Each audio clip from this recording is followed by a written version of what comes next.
Ada 3 lubang di sini, 1, 2, dan 3.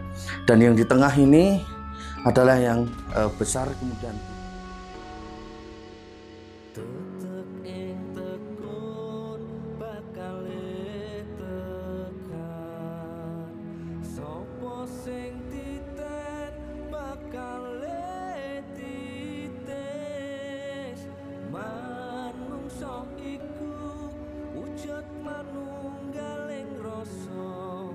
ojo gampang kapidung ngoyaki beresulung.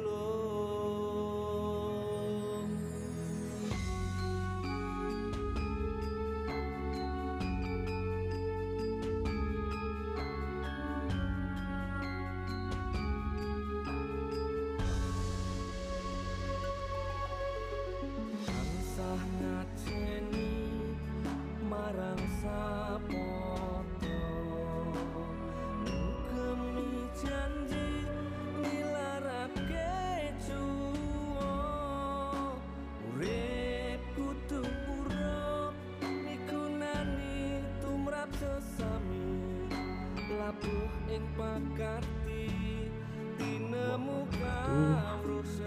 teman-teman, saya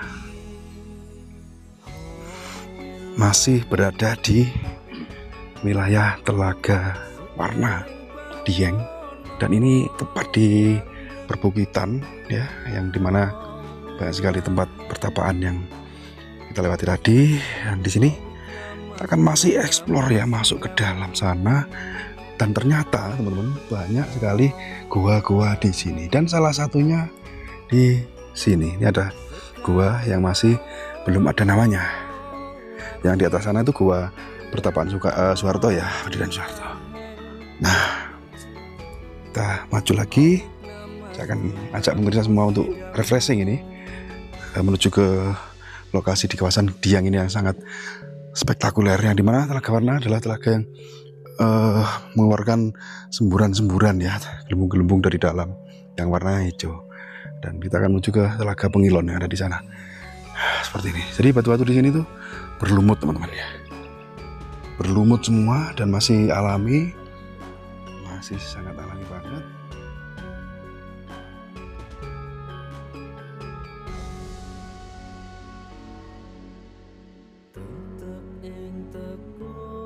Dan di bawah situ telaganya. Apa ini ya? Yang jelas recommended banget, keren banget ya. Tuh gua Semar ya namanya.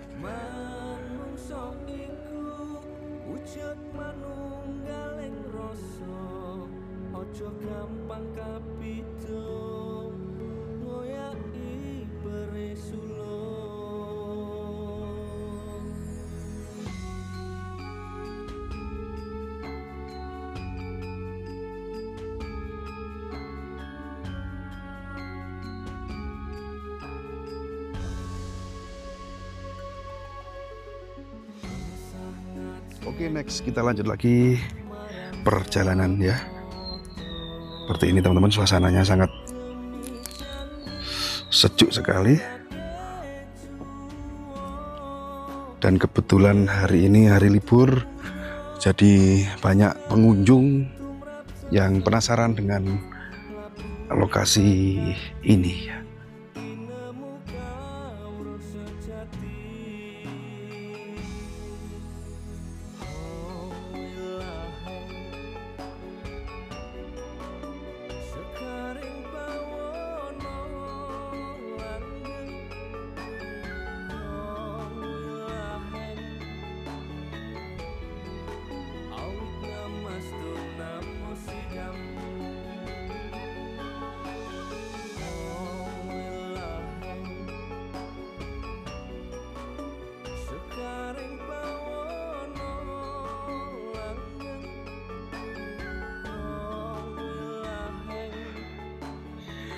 Seolah kita berada di hutan terlarang ya, atau hutan larangan, dengan nuansa pemandangan bebatuan yang diselimuti lumut seperti ini.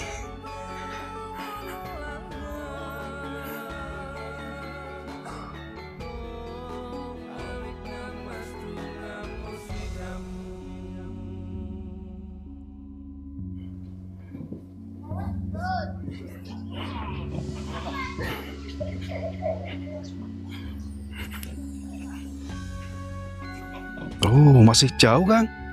Sana. Kita nggak nyampe. Oh itu. Tuh.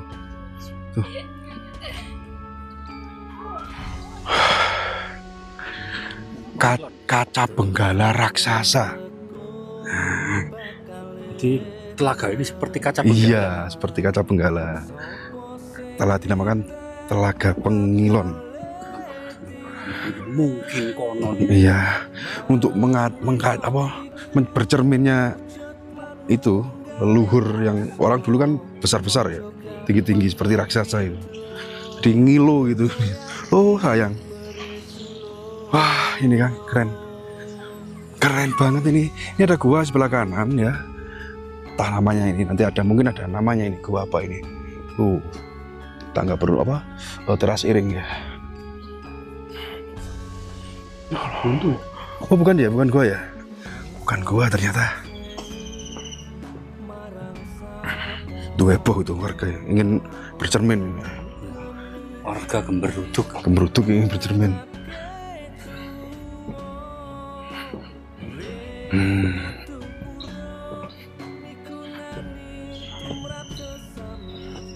Jadi teman-teman saya ajak rekreasi gratis ini tanpa bayar loket dan parkir, cukup saya aja yang bayar.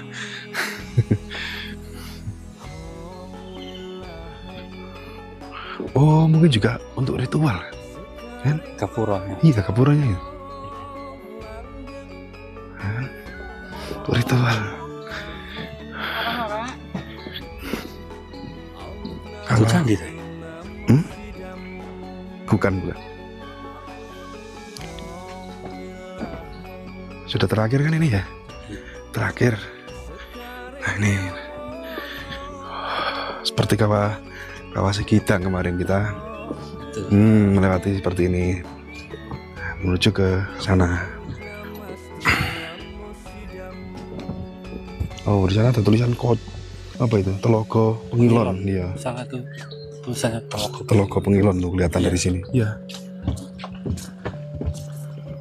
Tuh. Mungkin ada cerita mitosnya atau mistisnya di sini. Ya tentu ada. Pasti ya. Pasti ada itu.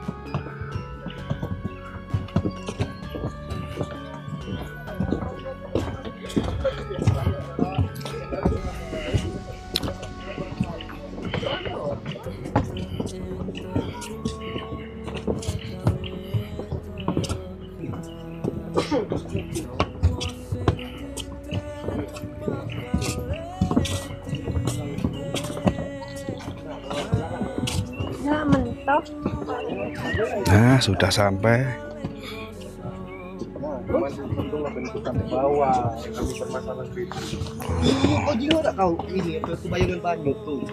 Tuh, sudah sampai ya.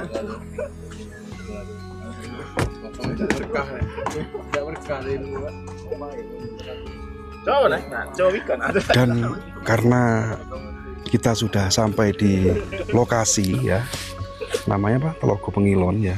Dan setelah ini kita next menuju ke Candi Bima ya. Kita akan menuju ke Candi Bima yang tidak jauh juga dari lokasi ini. Jadi jangan di skip, ikuti terus penelusuran kita hari ini.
Oke, salam Nusantara, teman-teman semua pecinta budaya di mana saja berada. Kali ini kita berada di titik yaitu Candi Bima. Candi Bima ini berada di kawasan Dieng, lokasi Dieng. Di sana sentral yaitu Candi Arjuna. Kemudian di sebelah sana itu adalah Candi Gatotkaca. Sebelah selatan sana lagi juga ada Candi Setyaki. Dan di sini kita berada di Candi Bima. Nama Bima diambil dari pewayangan Pendawa Lima, yaitu tokoh yang sangat fenomenal yaitu Bima ya. Tokoh wayang yang sangat kuat, besar, tinggi, dan memiliki senjata kuku Pancanoko. Nah, kita akan masuk di sini. Kita bersyukur seluruh masyarakat bisa menyaksikan peninggalan dari leluhur kita, yaitu Candi Bima ini masuk non tiket ya. Kita masih seneng karena begitu kita akan masuk akan menonton atau melihat candi bergaya India Utara yang di sini diduga candi ini dibuat sekitar tahun abad yang ke-7 dan 8 Masehi. Dengan gaya Candi Utara ini berbeda dengan gaya-gaya candi yang seperti di Candi Arjuna ya. Tapi kalau candi gaya India Utara nanti kita akan perhatikan seperti ini ya. Jadi ada tingkatan-tingkatan, ada berapa tingkat ini? 1, 2, 3, 4, 5, 6, 7 ya. Ada 7, ya, tentunya bagian bawah itu Burbhaswa itu ya, di atas seperti kayak stupa. Dan di dalam nanti kita akan menyaksikan yoni yang sangat unik, karena yoni ini berbeda dengan yoni-yoni yang di tempat lain. Yoni ini memiliki lubang 3. Ya, oke. Monggo kita perhatikan relief-reliefnya. Ini kenapa batu-batu di Dieng ini, candi di seputaran Dieng ini batunya kecil-kecil. Ada kemungkinan para silpin dan para arsitektur candi berkumpul di sini dulu itu belajar membuat candi dengan kecil-kecil gitu ya. Karena begitu keluar dari Dieng ini kan batunya besar-besar, batu untuk pembuatan candinya. Kenapa di sini batunya kecil-kecil? Itu ada beberapa dugaan itu dipakai untuk belajar membuat candi di tempat ini. Tetapi yang kedua, sumber batu di sini tidak mendukung ya. Jadi untuk mencari batu-batu yang besar untuk membuat semacam candi yang kokoh besar itu kelihatannya batu-batunya nggak mendukung. Jadi seperti itu. Kalau kita lihat ini berbeda dengan candi-candi yang seangkatan dengan di sini ya. Ini gaya candi India Utara. Kalau yang di sana tadi ya gaya-gaya India Selatan.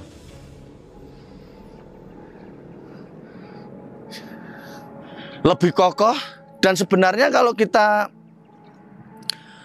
lihat ya dibandingkan dengan kompleks Candi Arjuna, ini yang paling kokoh dan paling besar, sehingga karena bentuknya besar dan berbeda dengan yang lain, itu ada dinamakan Candi Bima. Dan relung-relung di atas itu relung-relung dari para dewa ya.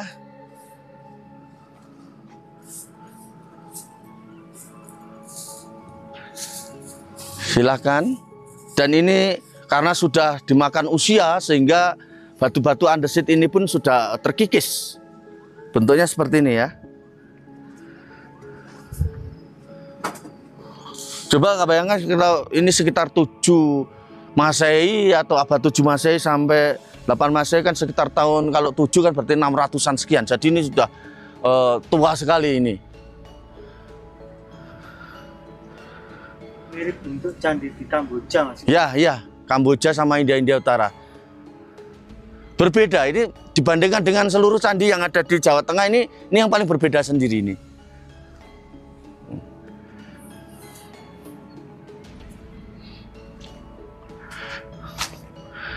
Ini satu relung yang yang diduga ini dulunya harusnya di sini ada arcanya ya ini ya. Harusnya ada arcanya, tapi sudah tidak ada ya. Oke. Teman-teman semua, kita akan masuk ke dalam ruangan, di mana ruangan ini ternyata yang di dalam itu ada lingga, ada yoni ya. Lingganya sudah tidak ada. Lampunya HP ya? Lampunya HP sampai? Ada, nyala. Oh, oke, oke.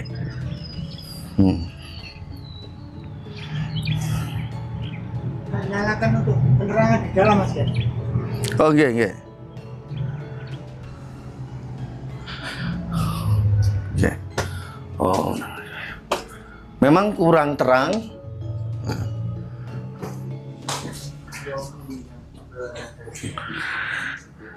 Ya.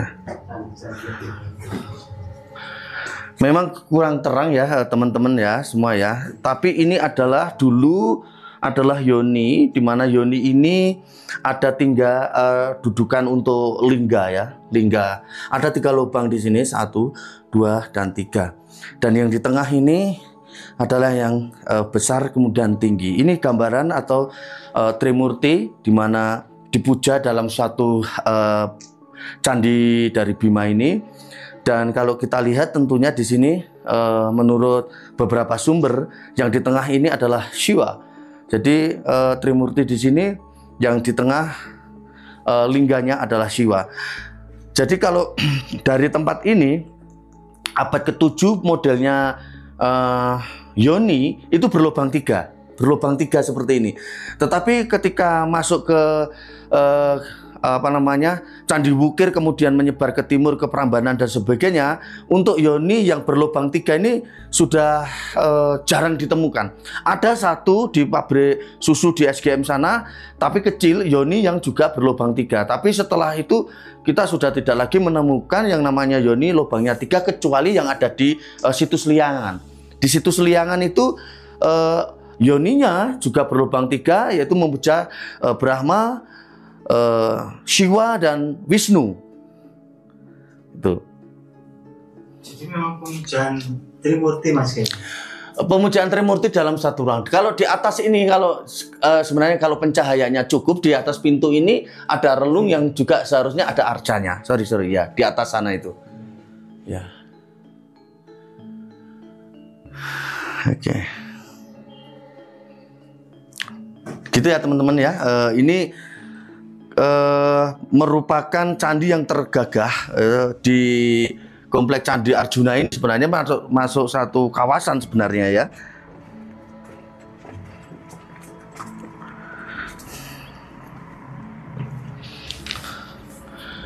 Jenis-jenis atau bentuk-bentuk candi yang ada di Komplek Candi Dieng ini, kita bisa menemukan gaya-gaya candi seluruh di India. Ada yang India Selatan di Komplek Candi Arjuna, kemudian India Utara bentuknya seperti ini. Tapi begitu sudah berkembang di kawasan Mataram kuno, bentuknya ke India Selatan ya, gaya-gayanya India Selatan gitu ya. Kalau ini kan India Utara. Kemudian kalau yang seperti kayak di Laosan dan sebagainya, candinya semacam kayak ada ini, itu gaya candi Buddhis. Gaya-gaya candi Buddhis yang kelihatannya hampir kayak ada persamaannya ya, gitu ya. Di atas itu kayak model stupa gitu ya, di atasnya sana itu kalau Buddha itu atas itu namanya Yasti, tapi kalau Hindu itu Ratna, gitu ya, Ratnanya gitu.